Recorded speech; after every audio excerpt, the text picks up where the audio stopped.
March 9, 1945. Mariana Islands, Pacific Ocean. Sunset approaches over American airfields on Guam, Saipan and Tinian. On runways stretching across captured Japanese territory, ground crews perform final checks on 325 Boeing B-29 Superfortress bombers. Major General Curtis LeMay, commanding the 21st Bomber Command, has ordered the most radical change in bombing tactics of the Pacific War. In bomb bays packed beyond normal capacity, crews load cluster bombs containing 1,520 M69 incendiary bomblets per aircraft, each filled with napalm that will burn at 1,800 degrees Fahrenheit. The objective is strategic, yet controversial. The densely populated Shitamachi district of Tokyo, where 750,000 people live in wooden homes packed into just 12 square miles. At 17:35 hours, the first silver B-29 lifts off from Guam's North Field. Through the gathering darkness comes the roar of Wright R-3550 engines as bomber after bomber takes to the skies, flying individually rather than in formation, stripped of most defensive guns to carry double their normal incendiary load. Leading the attack are Pathfinder aircraft that will mark the target with a burning X visible from miles away, followed by the main force dropping their loads from just 5,000 to 7,000 feet, a fraction of their designed bombing altitude. What unfolds next will demonstrate the overwhelming power of American incendiary warfare and reveal why Japanese air defenses, despite their determination, could not prevent history's most significant single air raid. The American Boeing B-29 Superfortress had arrived in the Pacific Theater as the most technologically advanced aircraft of World War II. This revolutionary bomber required over 1.4 million engineering man-hours to design and represented an investment of $3 billion, far exceeding the Manhattan Project's $1.9 billion cost. The four-engine heavy bomber incorporated groundbreaking features: pressurized crew compartments, remote-controlled gun turrets, and the most powerful piston engines ever fitted to an aircraft. Manufacturing was distributed across the nation, with Boeing producing bombers at Seattle, Renton, and Wichita, the Glenn L. Martin Company at Omaha, and Bell Aircraft Corporation at Marietta, Georgia. Each B-29 stretched 99 feet in length with a wingspan of 141 feet, powered by four Wright R-3350 duplex Cyclone engines, producing 2,200 horsepower each. The aircraft could carry up to 20,000 pounds of bombs over a combat radius of 1,600 miles, flying at altitudes up to 31,850 feet, with a maximum speed of 357 miles per hour. By March 1945, American factories had delivered approximately 2,000 B-29s to combat units, with production accelerating toward the eventual wartime total of 3,970 aircraft. This massive manufacturing effort demonstrated American industrial capabilities. Boeing's Wichita plant alone was producing 4.2 Superfortresses per working day. The 20th Air Force, commanded personally by General Henry Hap Arnold, had deployed these strategic bombers first from bases in China beginning in June 1944, then from the newly captured Mariana Islands starting November 17, 1944. The 21st Bomber Command operated 3 bombardment wings from the Marianas: the 73rd Bombardment Wing and 313th Bombardment Wing based on Saipan, and the 314th Bombardment Wing on Guam. These units could deploy over 300 B-29s for a single mission, each aircraft maintained by specialized ground crews working around the clock.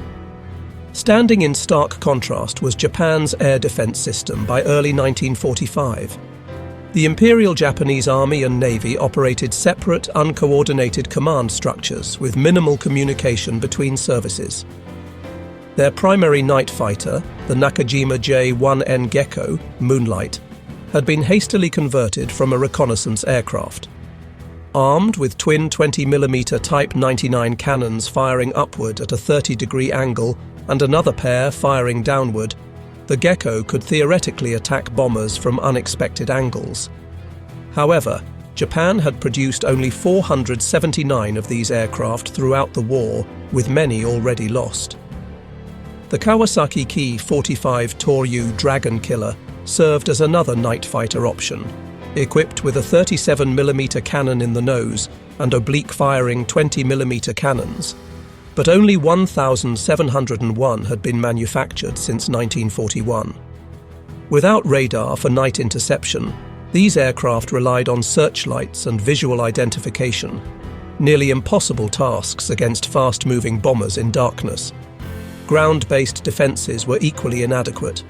Tokyo possessed fewer than 500 heavy anti-aircraft guns defending the entire metropolitan area. The Type 99 88mm gun provided the main high-altitude defence, while the Type 98 20mm cannon offered close-range protection with an effective ceiling of only 11,500 feet. Most critically, Japan lacked fire control radar for anti-aircraft artillery, depending instead on optical rangefinders and sound locators that became useless in poor weather or at night. The numbers told a challenging story. While America could deploy hundreds of B-29s from the Marianas alone, Japanese forces operated perhaps 200 operational night fighters throughout the home islands by March 1945.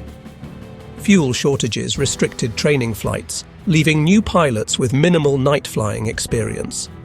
Aviation gasoline had become so scarce that many aircraft were grounded to preserve fuel for defensive operations against the expected American invasion. Major General Curtis LeMay had assumed command of the 21st Bomber Command in January 1945, inheriting a strategic bombing campaign that had failed to achieve decisive results. Previous high-altitude precision bombing raids from 30,000 feet had proven ineffective due to the jet stream, winds exceeding 200 miles per hour that scattered bombs miles from their intended targets. Engine strain from climbing to altitude with heavy bomb loads caused frequent mechanical failures, with magnesium alloy components overheating beyond safe operating temperatures. Cloud cover obscured targets 70% of the time, forcing bombardiers to rely on primitive radar. After analysing these operational challenges, LeMay made a revolutionary decision that would transform the air war against Japan. The new tactics were radical yet logical. LeMay ordered all defensive guns removed except for tail positions, allowing each B-29 to carry 7 tons of incendiaries instead of the usual 3.5 tons of high explosives. Flying at 5,000 to 9,000 feet would avoid the jet stream, reduce engine strain, and improve bombing accuracy.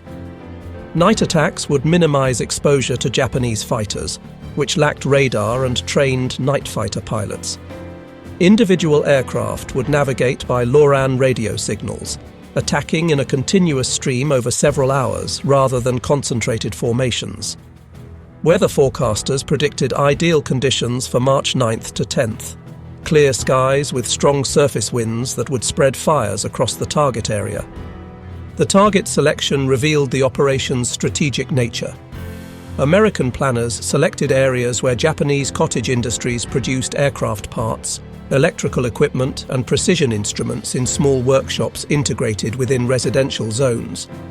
Intelligence officers had consulted maps produced by the Office of Strategic Services, ranking Tokyo's wards by their infrastructure density, utilizing pre-war Japanese urban planning documents. The selected zone in northeastern Tokyo included the Asakusa, Honjo, and Fukagawa wards, working-class neighborhoods with extremely high population density, where extended families lived in wooden structures separated by narrow alleys. The M69 incendiary bomblet represented advanced warfare technology. This hexagonal steel pipe measured 3 inches in diameter and 20 inches long, weighing 6 pounds. Unlike earlier thermite or magnesium designs that burned hotter but could be extinguished, the M69 used napalm, jellied gasoline developed by Standard Oil and Harvard University scientists. Dropped-in E-46 aimable clusters of 38 bomblets that separated at 2,000 feet altitude. Each M69 deployed a cotton streamer to orient its fuse downward. Upon impact, a time delay fuse burned for 3 to 5 seconds, before a white phosphorus charge ignited, dispersing flaming napalm up to 100 feet in multiple directions. The delayed action ensured the weapon would be lying on its side when it detonated, maximizing the spread of incendiary material through buildings. Testing at Dugway Proving Ground in Utah had proven the M69's effectiveness against replica Japanese residential structures. The weapon created multiple ignition points across wide areas, with napalm that adhered to surfaces and resisted water-based firefighting efforts. A single B-29 carried 40 cluster bombs containing 1,520 individual bomblets, with 279 bombers ultimately reaching the target from the 325 launched. Operation Meeting House would drop approximately 424,000 incendiary bomblets on Tokyo, creating an unprecedented concentration of incendiary devices. American planners calculated this density would create a self-sustaining conflagration where separate fires would merge, generating powerful wind currents that would spread the inferno beyond the initial impact zone. The first B-29 lifted off from Guam just after 5:30 p.m. on March 9th, piloted by the mission commander, Brigadier General Thomas Sarsfield Power of the 314th Bombardment Wing. Over the next hours, bombers took off at 50-second intervals from 3 island bases. The 14-hour round trip would test both men and machines to their operational limits. Crews flew in lighter flight gear instead of heavy suits, taking advantage of the lower altitude's warmer temperatures. Without the weight of guns, gunners and ammunition, the B-29s climbed efficiently, conserving fuel during the 1,500-mile journey to Japan. As they approached the Japanese coast, Mount Fuji's snow-capped peak served as a prominent navigation checkpoint. Air raid sirens sounded in Tokyo around 10:30 p.m., though most inhabitants initially remained in their homes. Previous high-altitude raids had caused limited damage, creating widespread complacency. Tokyo's civil defense preparations proved inadequate for what was approaching. The city had only 18 concrete air raid shelters capable of protecting 90,000 people out of 4.3 million residents. Most families relied on bokugo, shallow trenches covered with boards or simple dugouts that offered minimal protection against incendiaries. The city's 8,000 firefighters possessed mainly hand pumps and bucket brigades designed for peacetime emergencies.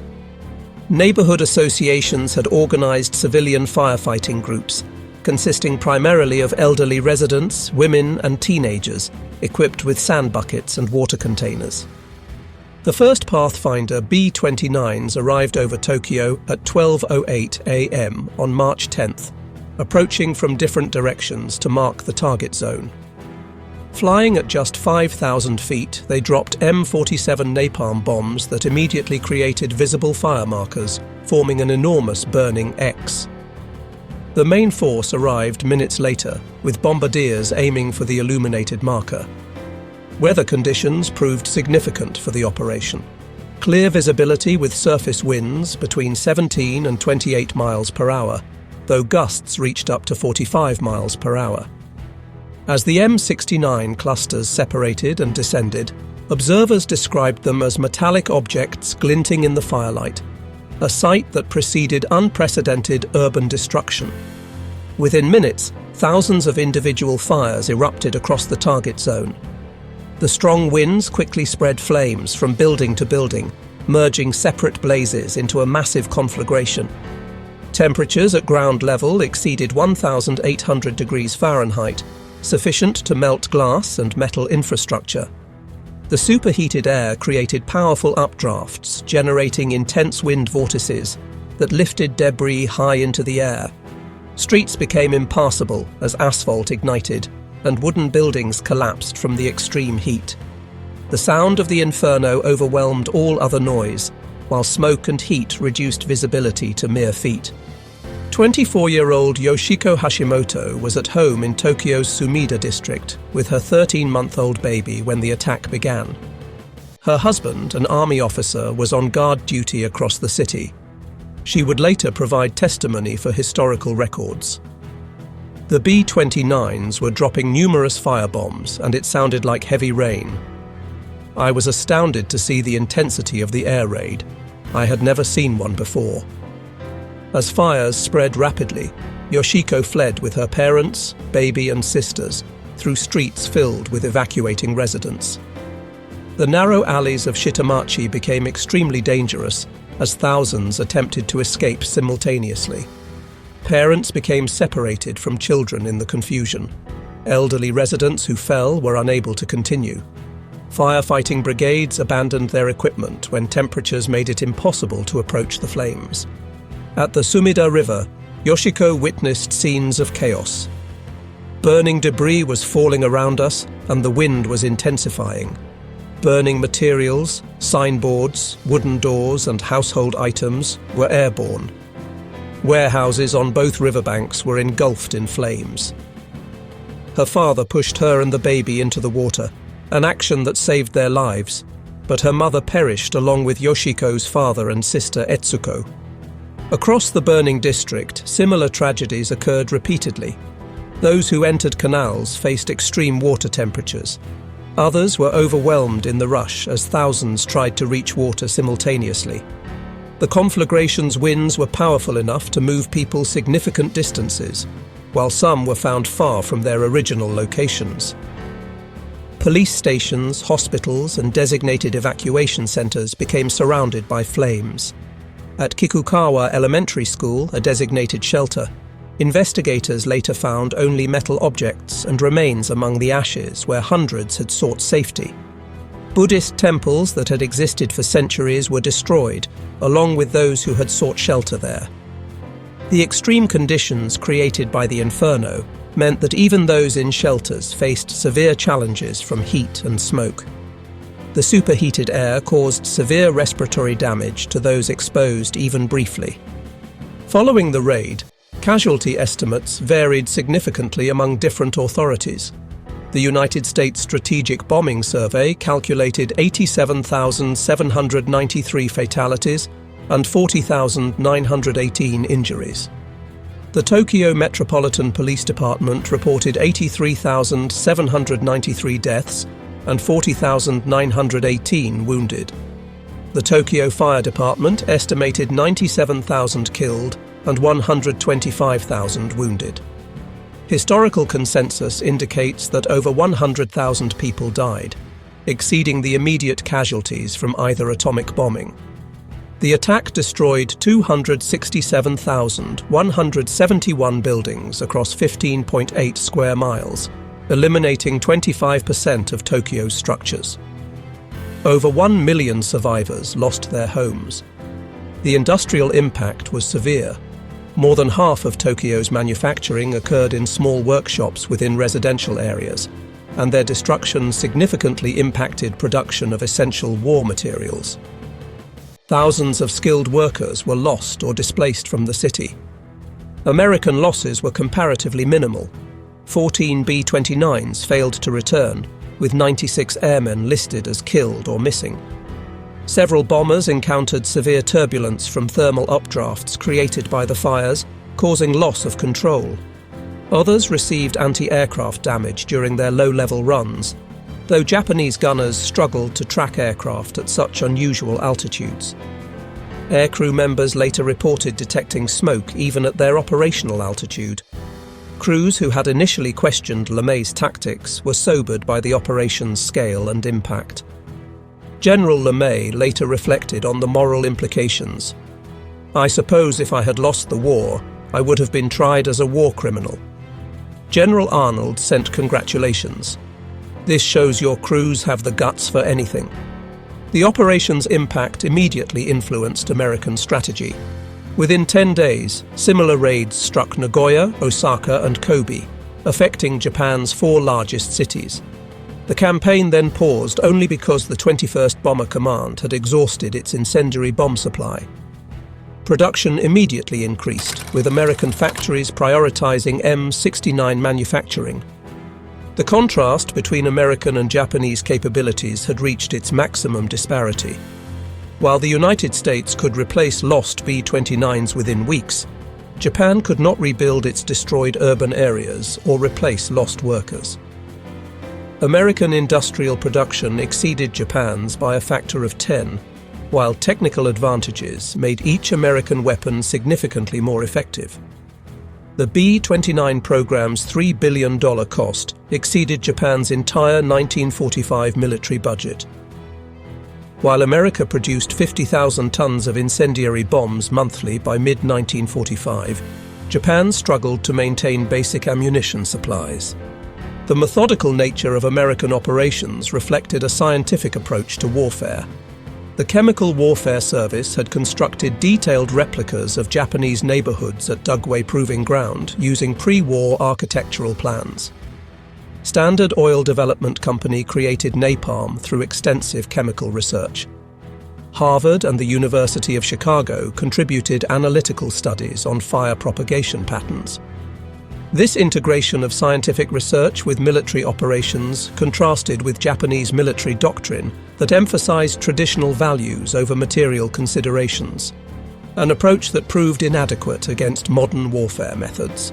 Japan's inability to develop effective countermeasures demonstrated strategic limitations. Despite the February 25th preliminary raid that destroyed 28,000 buildings, authorities made minimal improvements to fire defenses. Proposals to create fire breaks by demolishing buildings were not implemented. Evacuation plans remained largely theoretical. Military authorities insisted civilians maintain their positions, even as intelligence indicated massive incendiary raids were planned. This situation resulted from inter-service coordination failures and leadership constraints. The Japanese night fighter forces' limited effectiveness exposed the technical disparity. Pilots like Lieutenant Sachio Endo achieved individual successes. He was credited with 8 B-29 interceptions, but these were exceptional cases. Most night fighter pilots could not locate targets in darkness, especially once smoke obscured visibility.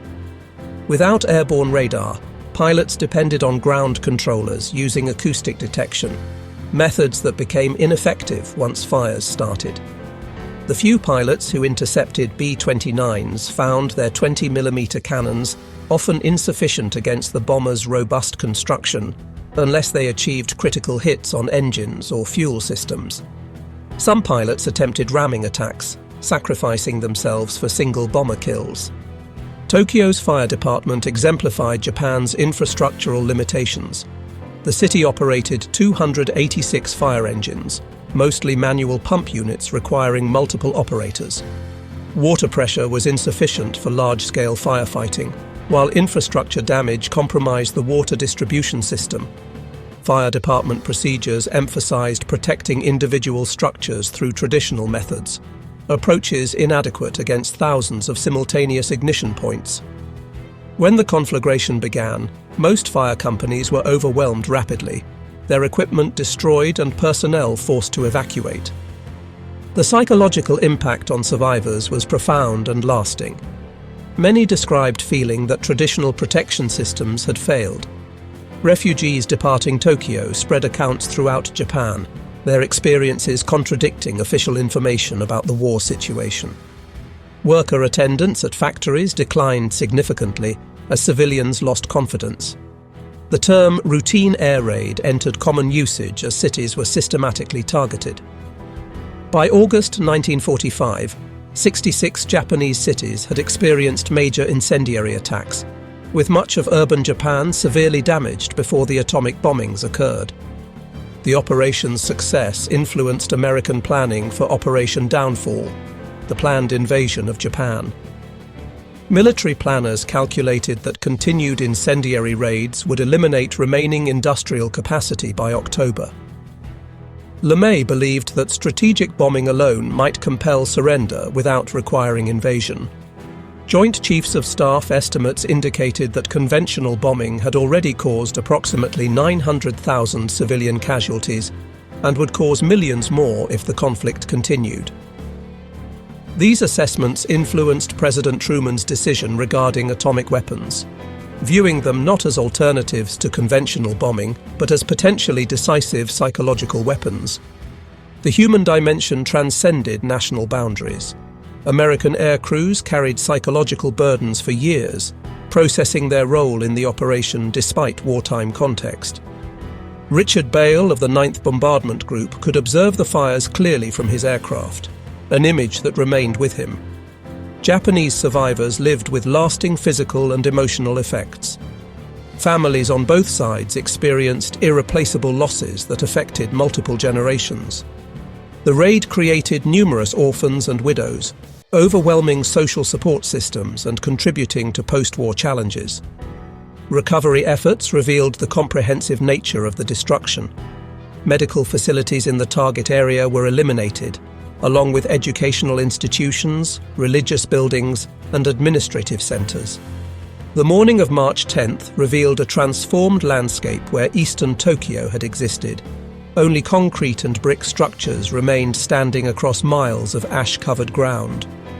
Survivors searched through unrecognizable areas for landmarks that no longer existed.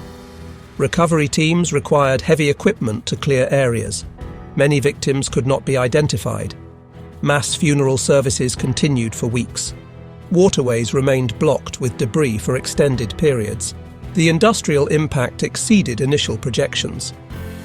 Tokyo's eastern districts contained thousands of small workshops where families produced specialized components: precision instruments, electrical components, mechanical fittings. Their elimination disrupted supply chains, supporting major factories. The loss of experienced craftsmen, machinists, and technical specialists who required years of training proved irreplaceable.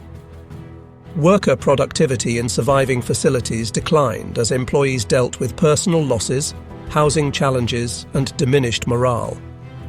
The campaign's expansion proceeded systematically.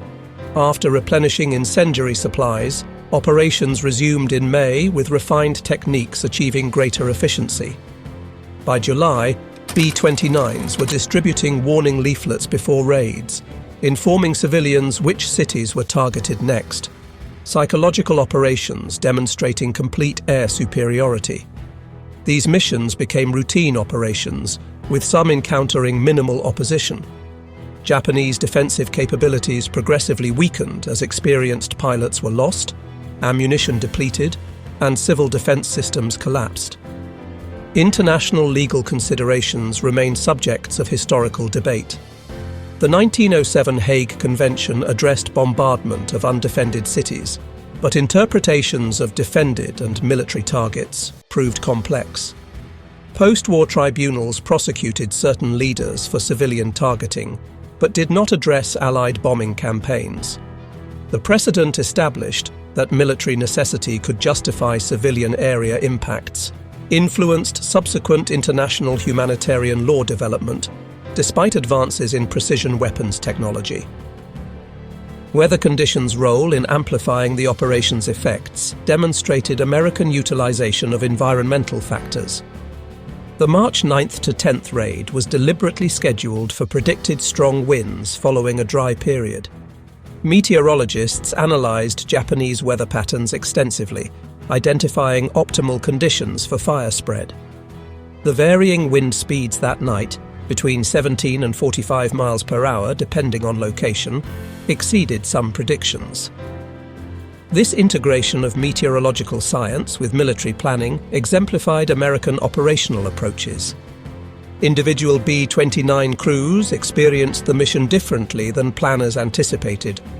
Many were affected by observing the scale of destruction below. Aircrew members reported that smoke and atmospheric disturbance were detectable at operational altitudes. Pilots managed aircraft through severe turbulence created by thermal conditions. Some crew members later requested different assignments, struggling to reconcile their participation with personal values. Others focused on the strategic objective of ending the conflict quickly. Japanese military response revealed command and control limitations. Anti-aircraft units engaged continuously but achieved limited success in darkness and smoke.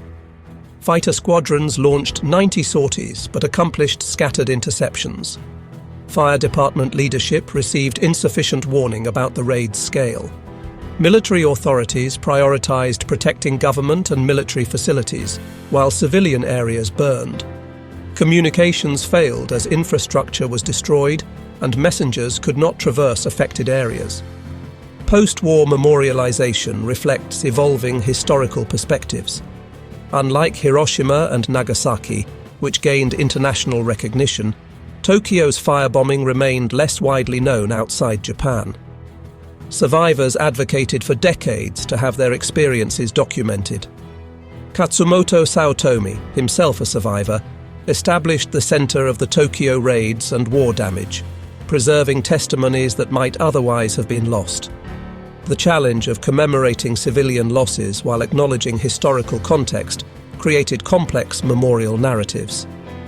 Contemporary military strategists study Operation Meeting House for insights about air power capabilities and limitations. The raid demonstrated that urban destruction alone doesn't guarantee immediate surrender. Japan continued resistance for 5 more months. It proved that technical advantages can overcome geographic challenges, but showed that distinguishing between military and civilian targets becomes extremely difficult in modern warfare. The evolution from precision to area bombing revealed escalation dynamics in total war. 21st Bomber Command initially attempted precision strikes following established doctrine. When these proved ineffective, LeMay shifted to area incendiary attacks that were operationally simpler and more impactful. This progression occurred through operational decisions rather than explicit policy changes. By March 1945, urban area attacks had become routine, with target selection based on population density and industrial distribution rather than specific military installations. Survivor testimonies document lasting trauma. Many experienced persistent psychological effects decades later. Children separated from families often never learned their relatives' fates. Yoshiko Hashimoto's testimony remains in historical archives. The memory of that night never leaves me. My mother, father, and sister died while my baby and I survived. I think about them every day. The social structure of working-class Tokyo was fundamentally altered. Extended families dispersed, traditional businesses eliminated, neighborhood networks that had existed for generations disappeared overnight. The ultimate assessment of Operation Meeting House involves its role in ending the war.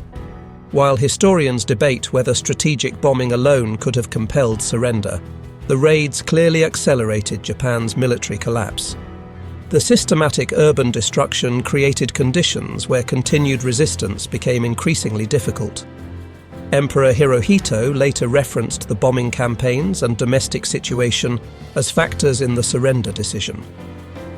The 100,000 who died in Tokyo contributed to ending a conflict that invasion might have prolonged, potentially causing millions more casualties. A calculation that provides little comfort to survivors, but influenced strategic decisions. The story of Operation Meeting House illustrates warfare's evolution from limited military engagements to comprehensive societal conflicts.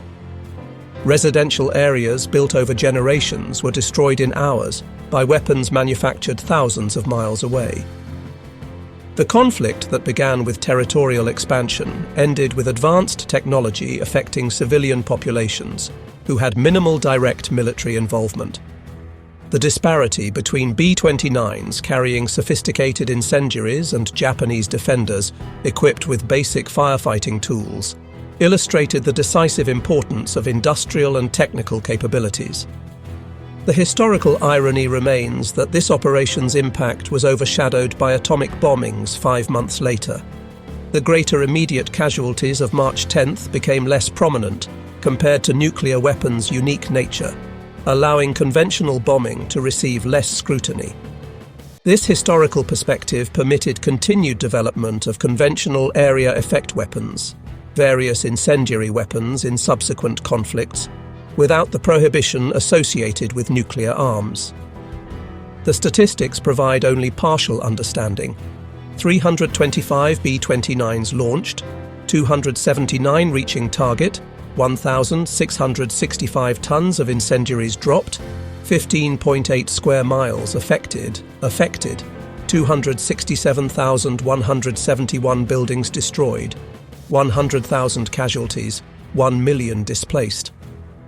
Behind each number were individuals: American aircrew members executing military orders, Japanese families in residential areas, children separated from parents, survivors dealing with profound losses. Operation Meeting House remains history's most destructive air raid, serving not as a military achievement, but as a sobering reminder about modern warfare's capacity for destruction. Where strategic objectives can justify extensive civilian impact and entire populations become affected by industrial-scale conflict.